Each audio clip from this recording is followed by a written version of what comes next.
अकोटमध्ये urea खतावरून शेतकरी आणि कृषी सेवा केंद्र चालकांमध्ये आता वाद झालाय। केवळ 200 पोतं माल आल्यानं दुकानदारानं प्रत्येक शेतकऱ्याला एकाच खताचं पोतं देण्याचा हट्ट धरला आणि त्यामुळे शेतकरी आक्रमक झाले। पहाटे 4 वाजल्यापासून 400हून अधिक शेतकरी या रांगेत उभे आहेत। गोंधळ वाढल्यानं घटनास्थळी पोलीस दाखल झाले तर परिस्थिती नियंत्रणात आणण्याचे प्रयत्न सध्या सुरू आहेत।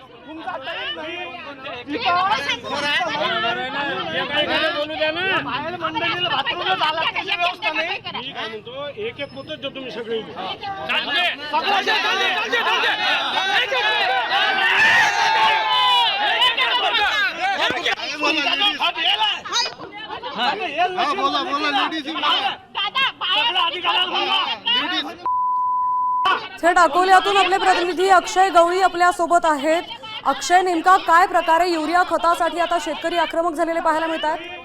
तिथंच अकोल्यामध्ये जे युरिया खतासाठी शेतकरी आक्रमक होताना दिसून येतात।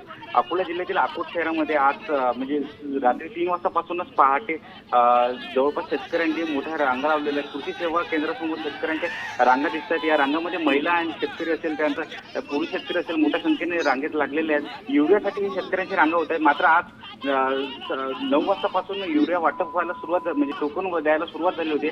मात्र प्रत्येक शेतकऱ्या 200 पोत्यांचा युरिया साठा आल्यामुळं प्रत्येक शेतकऱ्याला एकच पोतं दिला जाईल असा या ठिकाणी कृषी चालकांकडून एक हट्ट होता। तर या हट्टाला शेतकऱ्यांनी विरोध केला आणि शाब्दिक वाद या ठिकाणी झाला। शेतकऱ्यांनी मोठा गोंधळ या ठिकाणी घातलेला होता।